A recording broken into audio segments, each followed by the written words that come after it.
Welcome to Pick Yourself Up show. I am Dr Gabe Hamda, your host. In this show, we invite individuals who have great insights, stories that may inspire, equip, and empower you and I to change our future.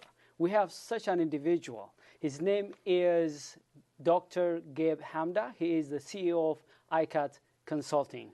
We're going to talk about his experience as an immigrant student in the United States and also as a successful business owner and also other projects that he has been involved.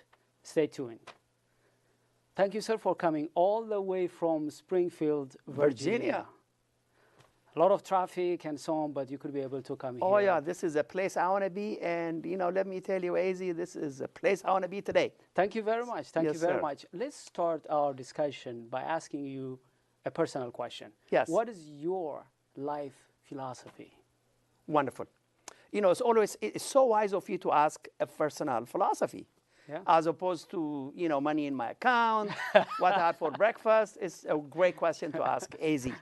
Personal philosophy. You know, I was thinking about this and I kind of gave a name to my personal philosophy. I call it appreciative communicator.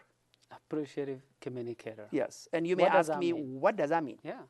Well, an appreciative communicator means, you know, number one is to enjoy everything that is in life. Everything, all the experiences, whether it is a positive experience or a negative experience, to enjoy all of it. And I have a quick example for you. I have two friends. One is John and the other is Mary. And I'm known for telling stories when I, you know, talk about what I'm talking about. And John says, Gabe, I love your stories. And I say to John, John, what do you like about my stories? And why? And he says, your stories are related to life. And that's why I love your stories. And Mary says, Gabe, I can't put up with your stories.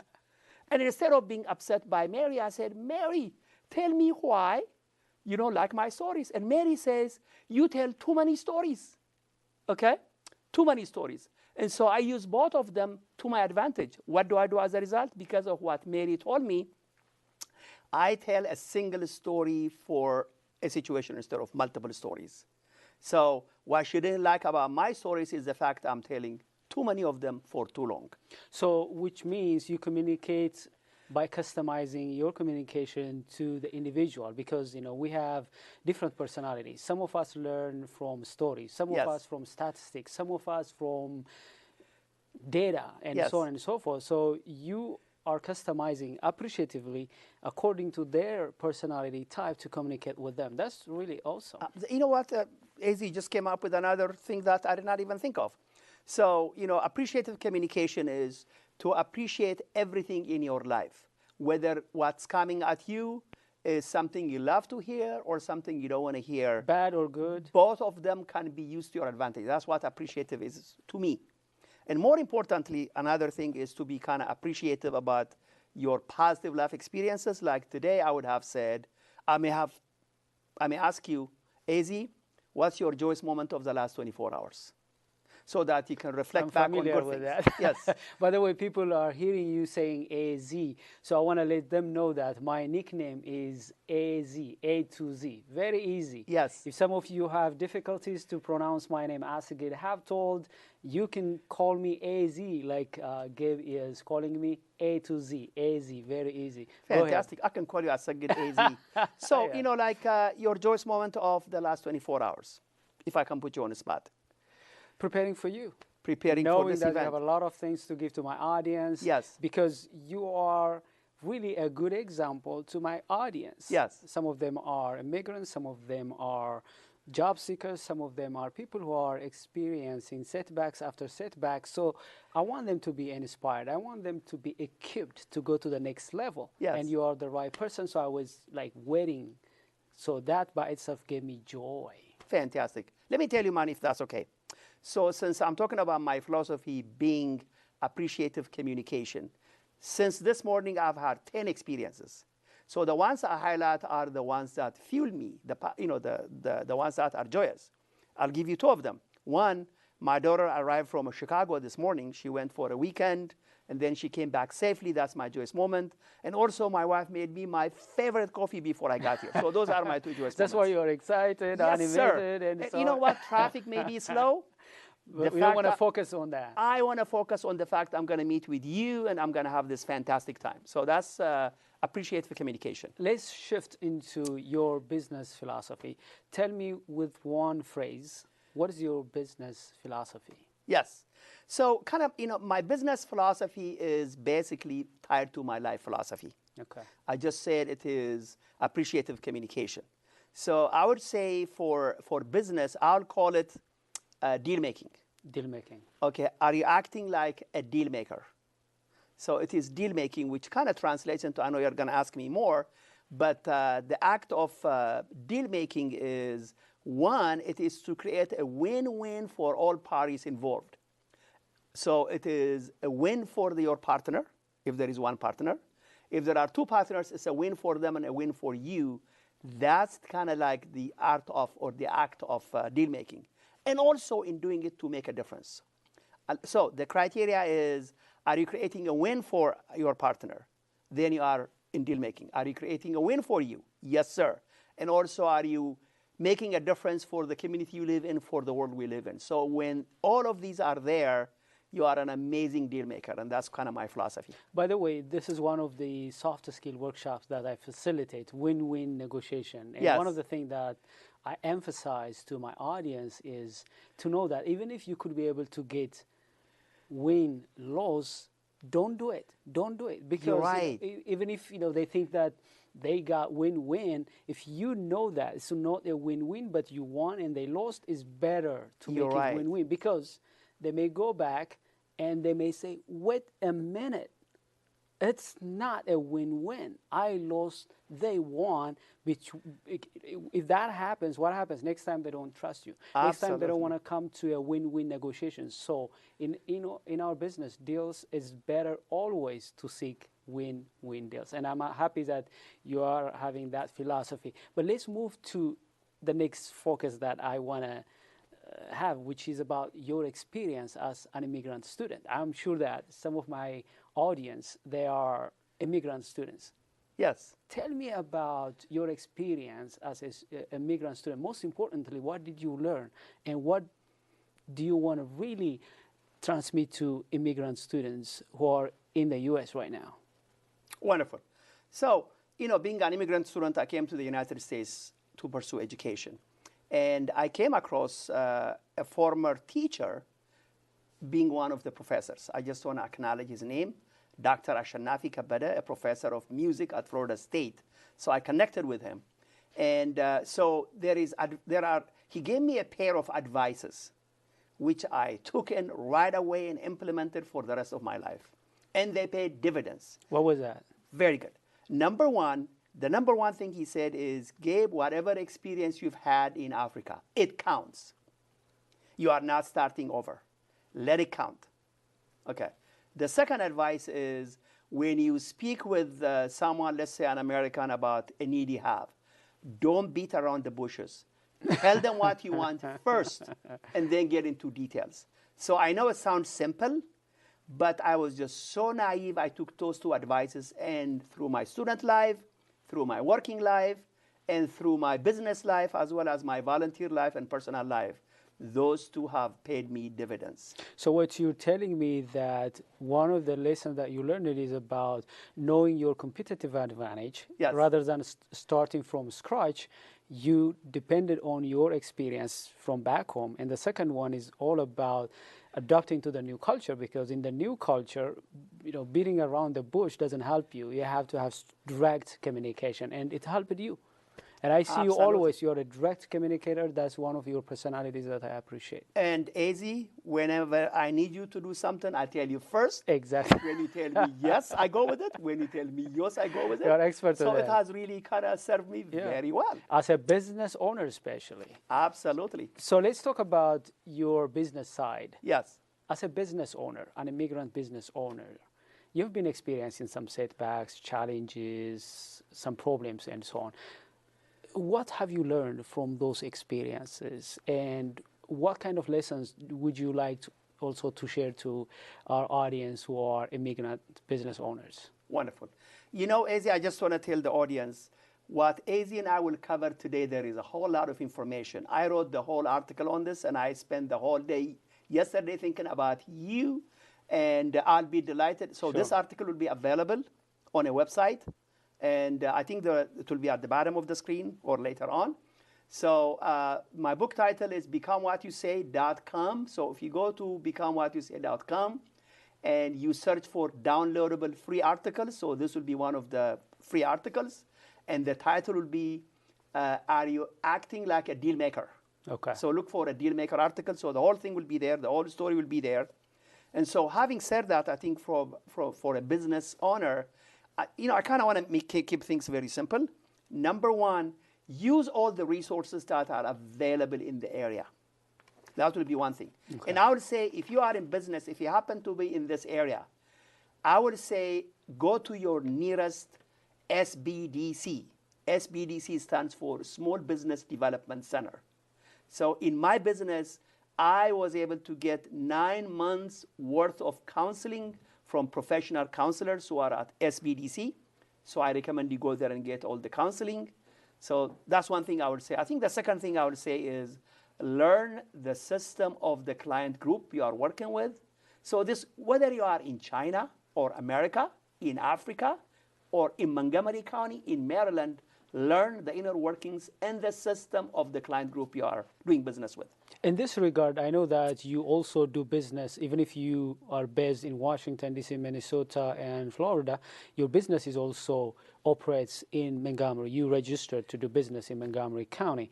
As an immigrant business owners, I'm sure that there are some challenges specific to immigrant business owners. Immigrant business owners are minority businesses, but there are additional challenges. So what do you think are some of the challenges immigrant business owners are facing, and what should be done to alleviate and overcome those challenges? Okay. You know, AZ, I'm so glad you used the word immigrant, minority, small, all of these things. I want to tell you something. In America, if you are sorry for yourself because you are a small business, nobody cares. If you are immigrant and you are not doing well, nobody cares. If you are, whatever category you give yourself, nobody cares about you in America. Let me tell you what people care about. If you have a solution to bring to the table, everybody wants to pay attention. So if you have a solution, basically, that's what I'm saying. And I'll say this, whether you are in America, anywhere, if you want to be invited, if you want to count, being sorry for yourself for being this or that, nobody's going to care. People want winners. So the reason I said when Ashanafi advised me the skills he had in the past, count, to say, listen, I am the best accountant and do the best services, everybody wants to listen to you. So I think I would say that is an opportunity for anybody if you have a skills in doing anything, if you are uniquely talented in an area, that is an area of an opportunity. The fact you are a minority or a small business or immigrant, nobody cares. I think that is just noise. So in my life, in my journey, I have been the best in what I was doing. I had passionate about what I was doing. I was hired because I was good at what I did. They didn't hire me because I was a minority or an immigrant or a small business. So you got to be good at what you do. I like to continue to discuss about this, but this is the right time to take a break. Dear our viewers, we will be back very soon. Stay tuned.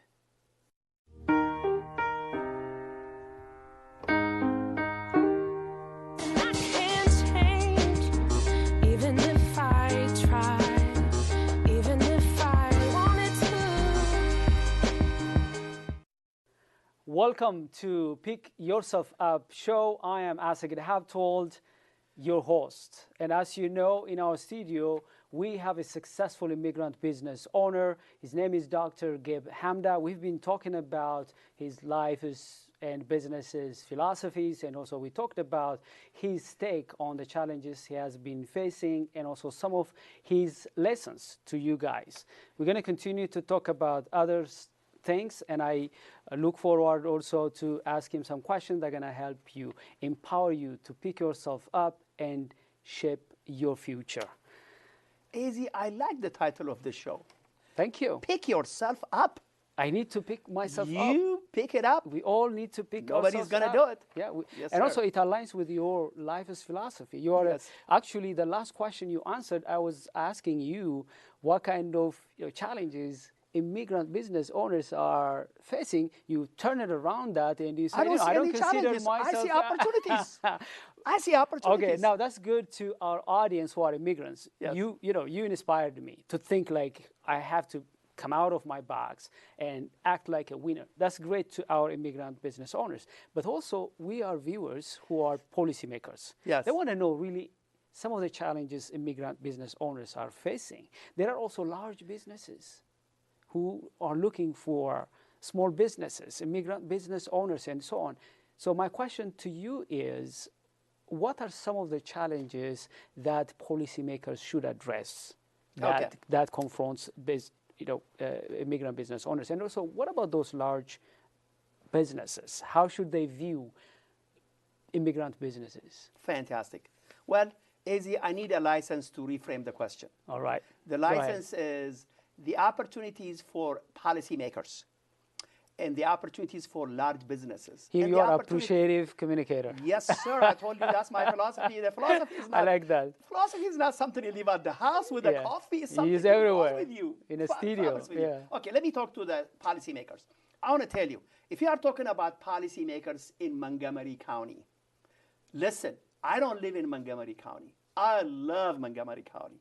I come to Montgomery County for any excuse, let alone for your show. Why? I think the policymakers created a culture of inclusiveness. So I think, the first thing is to really appreciate what's already there. So there is that culture. It's not, whether someone comes and goes. I think the whole culture in Montgomery County is that of inclusiveness. So I think that's something it's good to know. If you are an immigrant, if you are a minority business, a small business in Montgomery County, you have no excuse. It's an inclusive environment.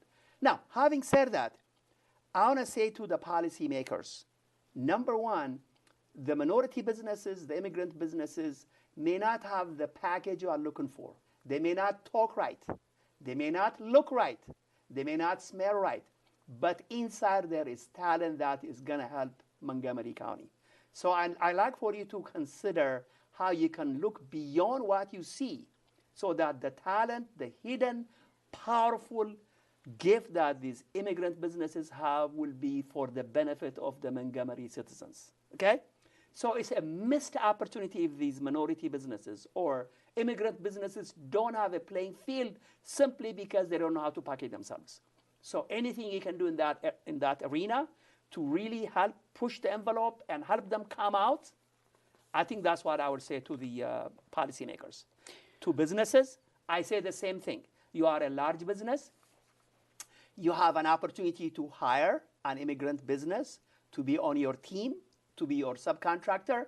Don't be limited by the person's accents. Don't be limited by some of the most brilliant people I have seen barely speak English. So don't be turned off by that. Don't be turned off by the package you see. Go beyond, look for that talent that will really help your business advance. That's really great. I appreciate that. That's a really great advice to policymakers and also large businesses in Montgomery County, which is a very progressive, very inclusive county where I'm also part of as a resident and also as a business owner. Now let's move to setbacks. I know most probably you view setbacks like opportunities. I know that. Yes, sir. But I want to ask you, exactly. So, but myself, the audience, and yourself, we all experience setbacks. The way we view them, the way we respond to them may vary. So, let me ask you, how do you deal with setbacks? What helped you to turn setbacks into opportunities? Amazing question. Can I tell you a story? Yeah, definitely. When I was just like the startup immigrant business, there was an opportunity for me to submit a proposal. And other companies submitted a package of a proposal. I did a one-page letter. Easy, you can laugh at that. I submitted that. And the contracting officer and the minority business representative called me in a room and they said, they didn't laugh at me. They said, Gabe, you can't do this. You can't do a one-page proposal. Look what others have done. So you can have your feelings hurt when a feedback is given. When you are told, this is the worst proposal, this is the worst whatever, we are told, it's an opportunity for you to say, thank you so much for the best gift. Go back. Let's lose your line. Pick yourself up. Make the improvements you make and come back again. America is a land where you don't just try once. It is a land where you keep trying with optimism. So when you get a feedback, look for a feedback. Let someone tell you, this is the worst proposal. This is the worst solution you came up with. Go back to the drawing board. Look deep in yourself. Look for the original solution, that African Wakanda solution, and then you'll be at the very top. By the way, yeah, exactly. Yes, sir. I study great people, great ones. Yes. And as you know, I wrote a book called The Highest Level of Greatness. Yes. And in that book, one of the qualities that I found out is that great ones, they're not afraid of setbacks. Yes. Actually, they use setbacks like stepping stones. Yes. And that's what you are advising us. Whatever setbacks that we are experiencing, we could use them as opportunities to turn them around and use them in our favor. Yes, and let me add one thing, Yes. Easy. Let's say you bid against 5 other companies and another company wins. Please, it's such an African culture to go and say, congratulations, you won, and mean it, and smile and hug them and high-five them. That's what I've done many, many times. And I have been hired by the As a subcontractor. Absolutely. I like that. Yes, sir. When someone wins, celebrate with them. You can resent and show some kind of bitterness, but why? Oh my God, Why don't yes, you use the that will eat opportunity, you up. congratulate someone else? Congratulate them and mean it. Tomorrow and it's going to learn from happen for you. Absolutely. Yes, sir. Let's talk about one of your efforts. You're not just a businessman. Yes. You also do some charitable works. And one of Yes. your efforts is about the pro-21st century community. Yes. What do you do in that organization, and who are your beneficiaries, and what kind of things have you done, and so far, what kind of results have you Yes. achieved? So, let me see, Easy, let me kind of go back to what we said early on about the business philosophy. We said it is the act of deal making, right? We said the act of deal making. And I just want to go back to that and say the act of deal making is to really know your talents and articulate them, whether they are intangible or tangible, and also identify the tangible and intangible capabilities of your other partners and create a win-win. And to take it further, true deal making is to make a difference. And so I have had such a joy working with GoPro 21, GoPro 21 community, which is dedicated to inspiring people to achieve their highest human potential. That's what we are about. And so basically we do 2 things, Easy, in GoPro 21. And you happen to be one of our generous supporters and stakeholders, and I appreciate you for it. You came and spoke and you inspired us. Thank you. With the book you wrote on soft skills. So we teach people on soft skills, which is, you indicated, what people need to succeed in their career. The next thing we discover and we do a lot of is we refer people to the nearest, those who are career advancement seekers, to go to their nearest American Job Center. So I'll tell you, if you are underemployed or looking for opportunities professionally or in your career, go to your nearest American Job Center. American Job Centers are located all over America, everywhere in America. And you just Google American Job Center and a map will show up. And then you just enter your zip code or where you live, and within 25-mile radius, it will show up. Now, if you need more information, my number will be at the bottom of the screen, 904-382-5471. Text me your email and you will receive a weekly update of career events in your area.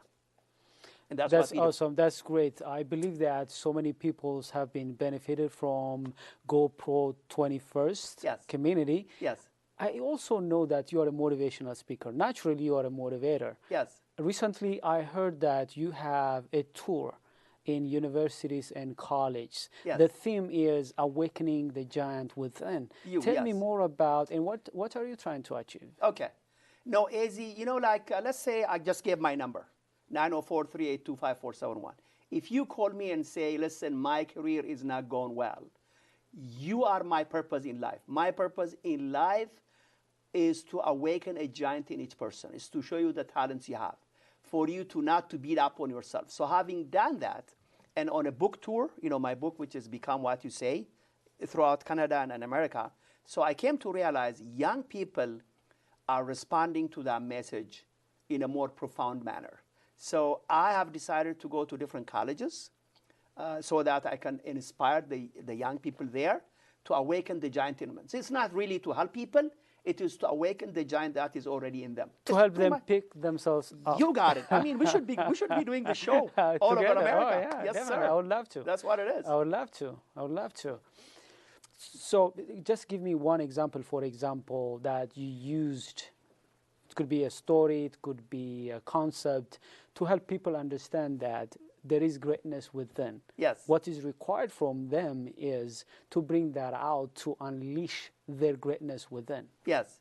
So I would say, like I was in Atlanta to do a community workshop, and I wanted young people in that community workshop. I asked the community to say, bring your young ones, I don't care what age they are. And I invited, all the organizers to a dinner on a Friday night for a Sunday event. So I invited every one of them to bring their young ones, regardless of how old they are. And only one family paid attention, and they brought their 5th grader. And we're doing this elevator speech that is covered in my book, which is kind of pretty much talks about your joyous moment, your purpose in life, and what your needs are. And so, the grown-ups were into each other. And this 5th grader came up with her purpose in life, her joyous moment of the day, her needs, for which she received an applaud from the whole group at a dinner. And then on Sunday, I had everybody brought their young ones, and I did a presentation. And I remember this 8-year-old who said, he wanted to be a soccer player to make a whole lot of money so that he can give back to people. So that is touching, right? For young people that early to connect with their purpose in life, and their purpose is to make a difference in other people's life. I think people who early on see their purpose in life is to make a difference in others are successful. So my job is to just awaken them up. Yes, this sir. by itself could be another topic to discuss. Maybe in the future, we'll come back again to cover that one. Or I may invite someone who benefited from your tour to ask them what they learned and so on and so forth. For now, we have only 1 minute. So I want you to share some encouraging, inspiring words to our audience, and also how they could be able to reach out to you. Fantastic. I would say, here is my message to everyone who is watching or who is listening here. I would say, by the power vested in me, I hereby empower you to go out and use your skills and unique talents to take over, make an amazing deal, and make a difference in your environment. So that's my message to you. It's already in you. I'm just reminding you to go out and do it. All right, thank you very much. I think for the contact information, they could Yes. be able to get it from the video. If you go to becomewhatyousay.com, downloadable free articles will be available, including my book. So that will be kind of where they can contact me. All right, on behalf of our viewers, thank you very much for coming. I enjoyed our discussion. This is my hope that you enjoyed our discussion. Until I see you with another program, have a wonderful time. Thank you very much for watching.